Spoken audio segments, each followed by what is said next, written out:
உலகத்திலே மிகப்பெரிய ஜனநாயக நாடு இந்தியா, தமிழ்நாட்டை தவிர. தமிழ்நாட்டில் என்ன நடக்கிறது? மறைமுகமாக ஒரு மன்னராட்சி நடக்கிறது.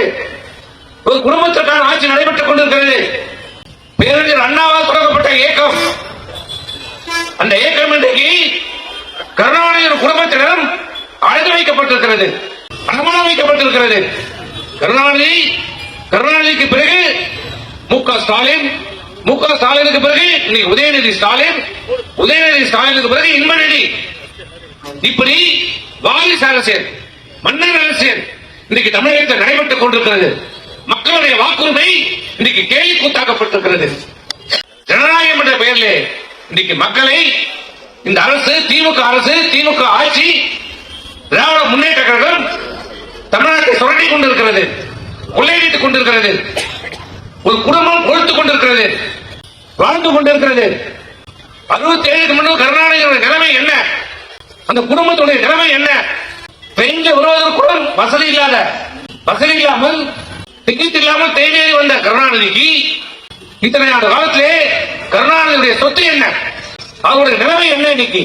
இன்னைக்கு தமிழகத்தில் நடைபெறுகிற அனைத்து தொழில்களும் பெரும்பான்மையான தொழில்கள் யாரால் நடத்துறாங்கன்னா கருணாநிதி குடும்பம், இல்ல கருணாநிதி குடும்பத்தை சார்ந்த உறவினர்கள். சிமெண்ட்ல இருந்து, டிவில இருந்து, சினிமா எடுக்கிறதுல இருந்து, காய்கறி விற்கிறதுல இருந்து அனைத்து தொழிலும் இன்றைக்கு அந்த குடும்பம் இன்றைக்கு கோலாச்சு கொண்டிருக்கிறது. தமிழ்நாட்டில் மட்டுமில்ல, இந்தியாவில் மட்டுமில்ல, இன்னைக்கு ஏசியாவிலே மிகப்பெரிய பணக்காரர் பட்டியலே இன்னைக்கு இடம்பெற்றிருக்கிறது கருணாநிதி குடும்பம். எங்கிருந்து வந்தது இந்த பணம்? எங்கிருந்து வந்தது இந்த சொத்து? எங்கிருந்து வந்தது இந்த சாம்ராஜ்யம்? யாருடைய பணம்? எல்லாம் உங்களுடைய பணம், மக்களுடைய பணம், வரி பணம். மக்களுக்காக பாடுபடுகிறோம், மக்களுக்காக உழைக்கிறோம், மக்களுக்காக நாங்கள் திட்டங்களை போடுகிறோம் என்று சொல்லி இந்த திமுக ஒவ்வொரு முறையும் ஆட்சிக்கு வருகின்ற போது திட்டங்கள் என்ற பெயரிலே இன்னைக்கு உங்கள் பணத்தை, மக்கள் பணத்தை, வரி பணத்தை கொள்ளையடித்து தங்களை இன்னைக்கு வளர்த்துக் கொண்டிருக்கிறது.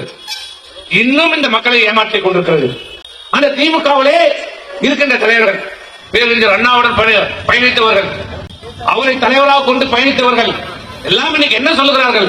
நாங்கள் உதயநிதியும் ஏற்றுப்போம், இன்பநிதிக்கும் காலை பிடித்து விடுவோம். அந்த அளவுக்கு இன்னைக்கு மானம் கட்டு, வெக்கம் கட்டு, சூடு சொரைத்து அருமையாக இன்னைக்கு திமுக இருக்கிறவர்கள் பயணித்துகிறார்.